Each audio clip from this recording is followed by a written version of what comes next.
अल्लाह पर इतना लागुमान रखो कि अगर तुम्हें बेहतर नहीं भी मिल रहा तो भी अल्लाह पर इतना यकीन हो कि वो तुम्हें बेहतरीन से नवाजेगा। आज की वीडियो आपकी सोच बदल देगी, आखिर तक ज़रूर देखें। हम सब की ज़िंदगी में कोई ना कोई ऐसी दुआ होती है जिसके लिए हम दिन रात अल्लाह से दुआ मांगते हैं, लेकिन जब वो पूरी नहीं होती तो दिल में एक सवाल आता है, या अल्लाह मेरी दुआ क्यों कबूल नहीं हो रही। दोस्तों, अल्लाह दुआ ज़रूर सुनता है, लेकिन हर दुआ का जवाब हमारी तवक्को के मुताबिक फ़ौरन नहीं होता। हज़रत मूसा के सामने समुंदर था और पीछे फिरौन का लश्कर। ज़ाहिरी तौर पर पीछे का कोई रास्ता नहीं था, लेकिन उन्होंने यकीन नहीं छोड़ा और फिर अल्लाह ने उनके लिए समुंदर में रास्ता बना दिया। हज़रत यूसुफ अलैहिस्सलाम की ज़िंदगी भी आसान नहीं थी, पहले कुआं, फिर गुलामी, फिर जेल, लेकिन आखिरकार अल्लाह ने उन्हें इज़्ज़त अता की। पहले बात की थी नबियों की और जो कुरान और हदीस से साबित थी। अब यहाँ एक मिसाल देती चलो एक आम इंसान की।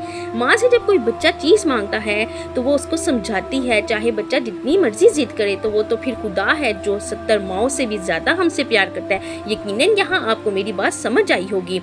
इससे क्या सबक मिलता है, ये कि ताख़ीर हमेशा महरूमी नहीं होती। कभी अल्लाह हमें इसलिए रोकता है क्योंकि वो जानता है कि जिसकी के लिए हम ज़िद कर रहे हैं वो हमारे लिए बेहतर नहीं है, और कभी वो हमें सब्र सिखा रहा होता है। आज अगर आपकी दुआ अभी तक पूरी नहीं हुई तो अल्लाह से नाराज़ ना हो, अपनी नमाज मजबूत करें, दुआ जारी रखें और यकीन रखें कि अल्लाह हिकमत वाला है।